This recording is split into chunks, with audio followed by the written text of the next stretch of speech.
Terus ngeten nggih kula warai nggih, cara berpikir Quran itu begini ya. Quran itu termasuk mengandung ilmu mantek. Ilmu mantek itu ilmu logika. Logika itu nganggo natijah, orang nganggo alat. Kula balen malih nggih, logika itu nganggo natijah, kesimpulan, orang nganggo napa? Alat.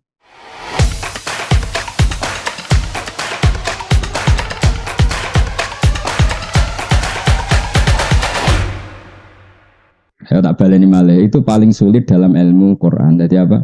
Kalam ini nisbatnya ke siapa? Alladzina yu'minuna bil ghaibi. Sekarang bagi Allah ada enggak sesuatu yang gaib? Enggak ada kan? La ya'zubu anhu misqalu dzarrah. Semuanya terlihat oleh Allah. Tapi Allah membahasakan surga dan neraka gaib. Bin nisbat lil mukhatab. Apa bin nisbat? Karena mukhatab enggak tahu surga neraka sehingga dibahasakan gaib. Tapi ada hal-hal yang dinisbatkan ke Allah. Ya kita tidak pernah tahu. Ya caranya piye yo ngaji. Lah saiki wong ora tau ngaji ngene terus pelang-pelang mulang tafsir terus piye karepe. Ya mau misalnya Ruhin muni Gus kula di dhuwit. Tugale kok ngene lho. Orang tercantik di Afrika iso kok bayang ayu iki sepiro. Kowe delok ora janggal. Ayune nang ndi? Tugale artis Indonesia ayu terus dhuwit wong mau Uzbek sing Joko kebab ora usah sing artis sing nopo? Tuntas ora kira-kira. Enggak kira-kira ya tuntas ora. Tuntas. Padahal ini berarti ngedune ini penjaga kebab melawan artis.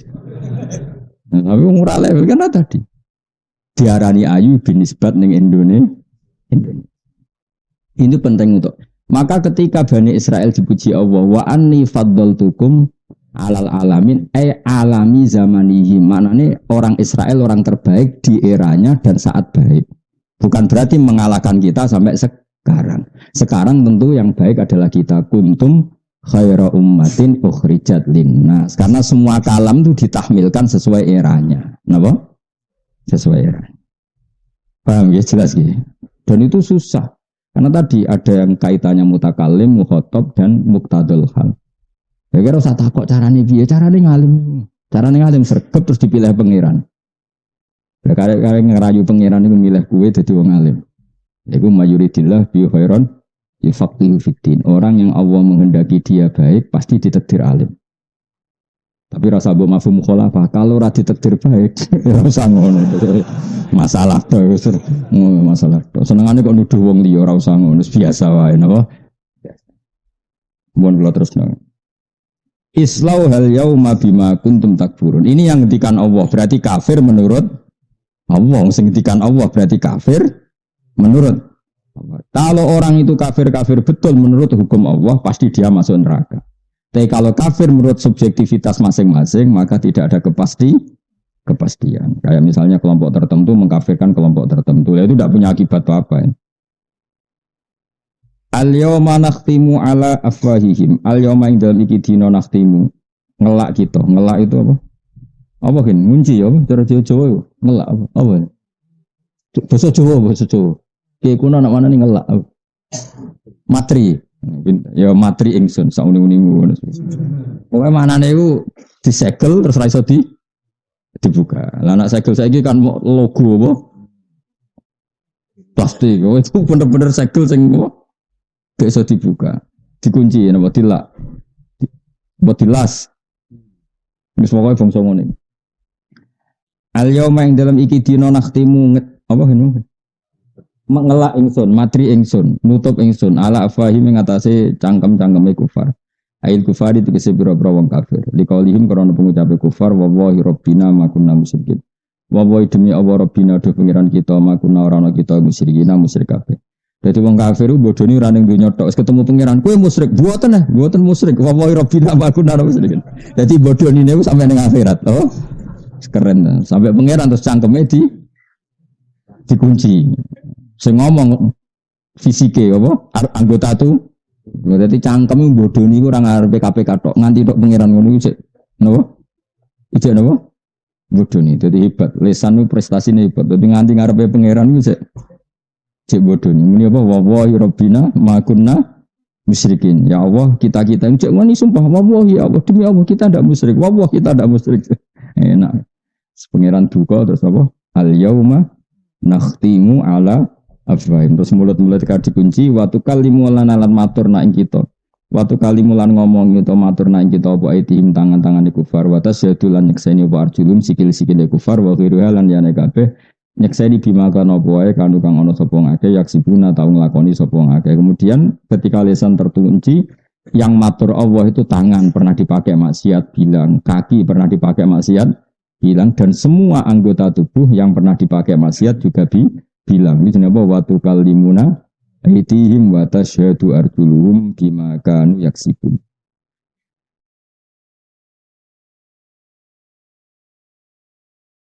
Fakul udwin mengkoti saben-saben anggota ku yang tiku iku ngucap apa kul udwin bima klan perkara. Saudara kang lumaku apa ma minggu sangking kul udwin. To saudara kang terjadi apa ma minggu sangking kul udwin.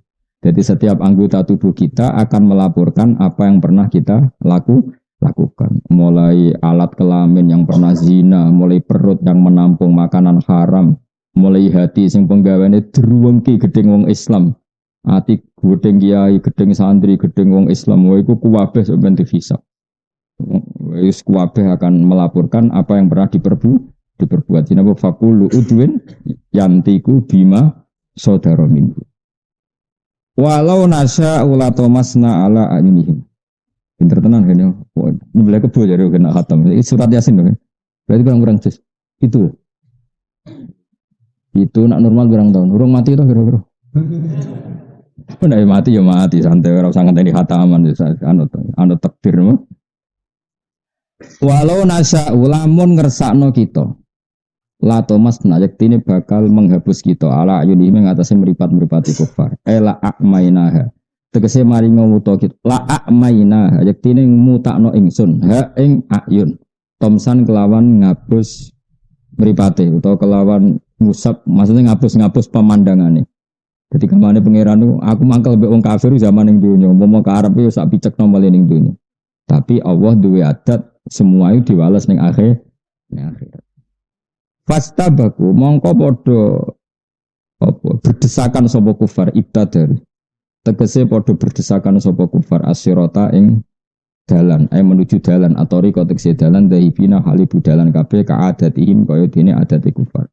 Fa ana mongko hale kaya apa fakih fayub sirura hale kaya apa iso ningali sapa kufar hina idin nalikane khina it tomasna ala ayunihim ketika matanya sudah saya hapus.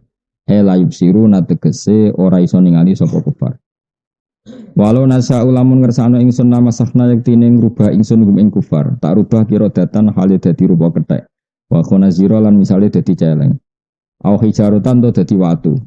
Mergo wong tak gawe aku urip ning bumi ku ora gelem ngakoni aku. Iku mestine ku pantese dadi napa?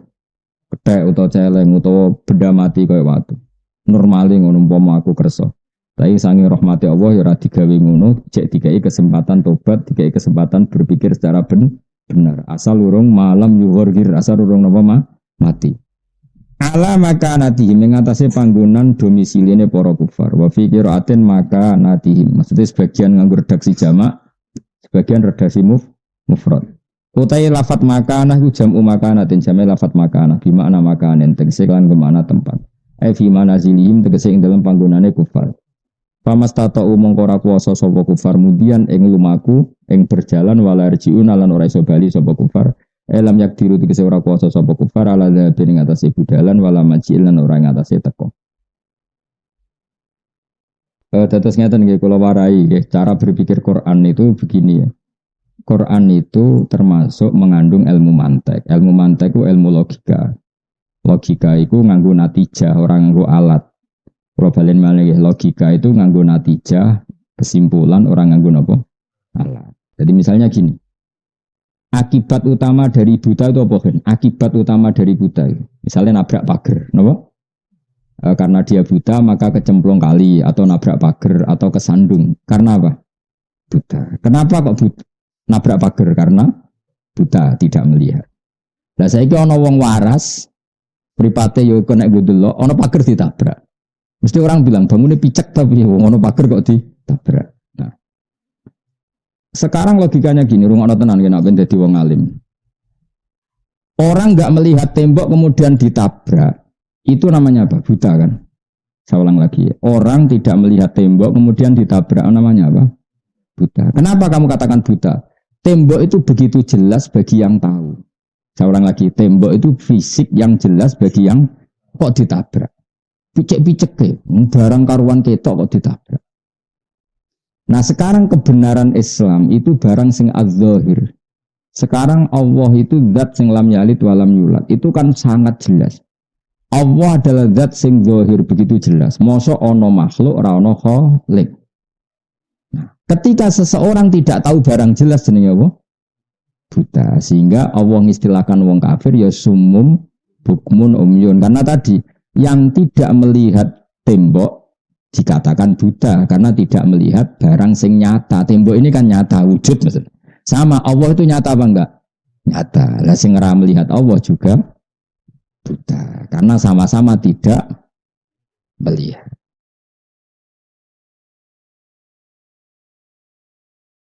Paham ya? Ya seterusnya begitu. Nah sama. Sing darani sapi itu makhluk yang enggak bisa memahami. Sing darani kuda adalah makhluk yang enggak bisa memahami. Ketika manusia tidak memahami Allah, ulaika kal an'ami balhum adall. Karena ciri khas hewan tidak memahami. Kalau manusia tidak memahami Tuhannya, berarti sama dengan hewan. Ya gitu. Lah itu jenenge apa? Natijah. Jadi Quran itu tidak ngitung alat tapi ngitung apa natijah. Karena sama-sama tersimpulkan tidak memahami. Apa? Tidak memahami. Jelas ya? Ya sudah begitu. Itu jenis walau nasa'u. Itu caranya ngitung ulumul Quran. Nah nanti pada level fikih kegoblokan itu ngukurnya al-aham fal-aham. Al-aham fal-aham misalnya ini kan ya. Ruhen itu seneng ngopi mbek rokok. Saking asiknya ngopi dengan rokok, anaknya lagi andan-andan. Apa nak cara bahasa Indonesia baru latihan apa? Berdiri. Terus dia ini saking asiknya rokokan, anaknya lagi berdiri di baro, enak-enakan nyedot rokok terus guling, nanti bedul. Tambah elek maksudnya itu. Terus orang ngomong Ruhen itu goblok apa pinter? Tidak jawab. Gak usah sopan ngomong gitu. Orang kan ngomong goblok. Yaitu demi rokok yang makruh saja membiarkan anak jatuh. Sama. Agama juga gitu, demi nafsu yang sesaat sampai kamu membuang atau menerlantarkan kebenaran. Maka yang dikatakan orang duwe akal itu apa? Meninggalkan al-aham fal-aham. Jadi misalnya harusnya kan fokus kontrol anak sing baru andan, tapi dijak enak-enakan rokok akhirnya jatuh. Sama harusnya kita itu fokus fafirru ilallah, tapi enak-enakan ning dunya, ngerti-ngerti mati. Lah pas mati wa mal hayatud dunya illa mataul ghurur. Nek mati rokok ngerti-ngerti anak guling. Kok sifo? Jujur tak tunggu di mbahmu apa cetot rokok.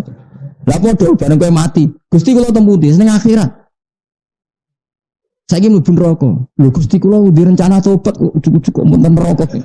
Wis kliwat apa? Wis kliwat, wis kadung tiba. Makanya ulumul Quran itu sebetulnya gampang karena Allah itu memahamkan kita itu dengan perangkat yang kita miliki yaitu al-hawasul khamsu apa indra apa 5. Karena Allah dengan cara itu memahamkan kita kayak tadi semua maknawi itu ada padanan jusmani. Saya ulang lagi ya, semua maknawi itu ada padanan jusmani. Nah itu keahliannya Imam Ghazali dalam Ihya itu seperti itu. Jika Imam Ghazali itu barang yang susah menurut analisis ulama itu bagi dia gampang saja. Misalnya gini, sama tak beda jawab ben pinter. Kalau ada orang cerita tentang app kamu, bahwa kamu itu tukang drengki, tukang hasut, provokator, kamu tersinggung enggak? Ada orang menyebutkan app pada diri kamu. Normalnya orang kan tersinggung. Kata Imam Ghazali, Anda bisa enggak tersinggung dengan cara berpikir begini. Lau akhbaro karo julun bi anna tahta jubbatika hayatan au akroban sing tahuka terus atas kuruhu amla. Kalau ada orang memberi kabar kamu bahwa di bawah jubah kamu atau di bawah baju kamu ada ular yang berbisa atau kalajengking yang menggigit yang berbisa, ada orang ngasih kabar itu, kamu terima kasih apa marah? Terima kasih, karena dingertikan sesuatu yang bahaya pada diri kamu. Nah harusnya ketika ada orang cerita bahwa kamu itu tukang hasud, tukang mengkafirkan orang, tukang provokator, itu kan penyakit yang membahayakan kamu di akhirat. Harusnya dikasih tahu itu seneng. Karena hal yang sama kalau fisik, yaitu kalajengking dan ular, kamu seneng kalau dikasih tahu. Kenapa kamu ketika dikasih sesuatu yang bahaya bagi akhirat kamu malah tersinggung? Nah itu Imam Ghazali cara ngobati. Paham sih kalau maksud? Jadi kalau ingin maknani jusmani dengan maknawi itu bisa dilihat. Jelas ya. Andai kan orang berpikir gitu kan, alhamdulillah nu sing ngandani aku hasut, aku drengki, sehingga bisa membenahi diri. Itu sebagaimana ada yang ngandani kita bahwa kita di bawah kita ada kala jengking.